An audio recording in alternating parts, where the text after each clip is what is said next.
Halo is finally getting its live action debut. I was very lucky to see the first two episodes of the show coming to Paramount Plus very soon, and this will be a non-spoiler discussion on why so far I am loving Halo. I will be doing spoiler reviews, so if you want to follow me along and do some spoiler content and really much recaps on all the episodes coming up, make sure to look forward to those reviews for episode 1 and 2 on the nights that they will release.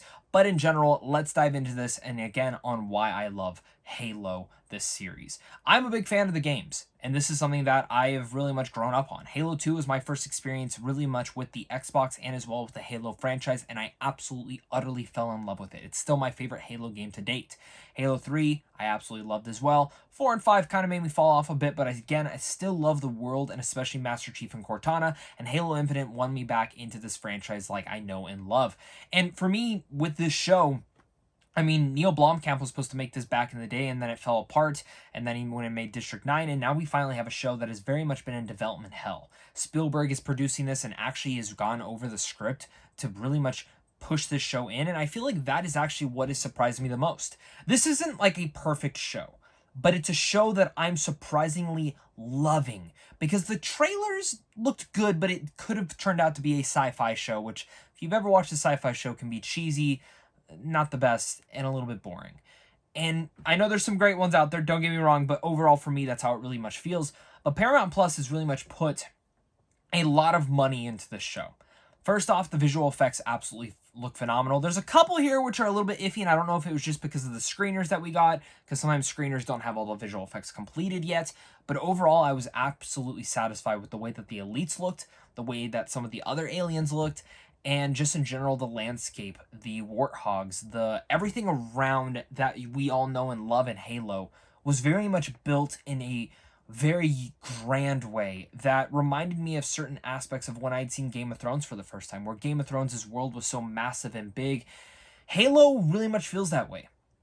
And I was quite surprised to see how they were able to really much develop that, as well as not just the visual effects and again, in general, how the elites look, because the elites look freaking awesome. And we'll talk about the action in a second.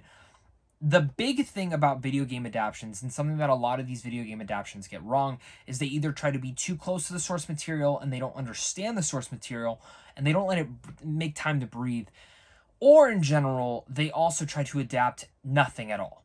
For me, what the show does so well is that it adapts the great pieces of Halo, but as well as makes it into its own. This isn't the normal canon line that we followed before. This isn't any of the other storylines. This is very much taking all the materials of what makes Halo and taking them and making them work in the context that they are, because there are a couple things in here that will probably piss off fans of the Halo series.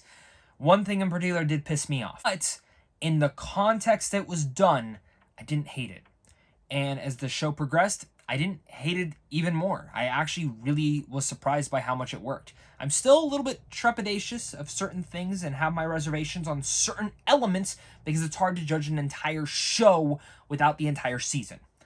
But with just first two episodes, I'm loving it. And I'm loving my relationship with this show and how I feel like, my dad who has never been into Halo, I'll be able to show him this show and I think he'll very much enjoy it because it's that accessible to audience goers who will also be intrigued with the new world that they're able to go into, and fans will be able to dive into and be able to see these creations, things that they've loved, come into live action in a new way that is separate from the games, but just enough in there to where you're like, I really digging this new vibe of it all. And in general, if you end up hating the show, well, you still have the games to go back to, right? I mean, that's the thing that I think us as fans need to remember, but I was very surprised to see that this potentially could possibly be one of the best video game adaptions ever made, at least for TV. And I think this just goes as far to show video games work in better as TV adaptions because you get more time to flesh out. The first two episodes are almost about an hour, and sometimes they have a little bit of pacing issues in there. There's no issues with that, I understand. But they're building up a lot. One of the things that I was so surprised by that they were building up was the world of Halo. The characters, and there's actually some political elements in here of what the UNSC wants to actually do and what the colonies want to do and what the Covenant are trying to do, which again the games expand on and touch on, and I know some of the books and comics that do have as well, but I really feel that the show is starting to give us a new light that actually expands a part of the Halo world that we've never really touched on before, as well as giving us different perspectives from either Halsey or a new character named Quan, who I really like. And of course, there is Master Chief to talk about himself, Pablo Schreiber, Pablo Schreiber. Pablo is a great actor, and I feel like as Master Chief, he is excellent. He obviously has the length, the pose, the build to play the character, but just as like Pedro does such a good job in The Mandalorian with only really much using his voice and very minorly showing his face, Pablo is able to kind of do the same thing, and there's this emotion that I feel like Master Chief really much needs. Now, there's certain things that they do with his character that, again, I have my reservations on, I can't get into because of spoilers, but I overall really like how they're portraying Master Chief in here. And I think it's badass because the introducing scene to him is one of probably my favorite introductory scenes to a hero in like the last 10 years. It's badass and it's awesome. And that's where I go as far to say the first episode opens up with this amazing action scene that is just straight ripped out of the games with some first person perspective here and there. But really much the thing that surprised me was how brutal and visceral this show is. Obviously, some of the games are rated M. I think the newest Halo is rated teen. No, this is a straight rated R show with the way that the headshots come out, explosions, plasma rifles. You know it, you know, and you love Halo, but this is brutal. And I loved it because it does show how crazy and really much brutal that the elites and the Covenant are. There's one scene in particular where I was like, oh yeah, those characters, oh shit, no, they died. And they do stuff like that where I was pretty impressed to see the visceral massacres that the elites can potentially give. And, you know, the elites are insane and they're really scary at times in the games, especially when you go up against one that's like invisible.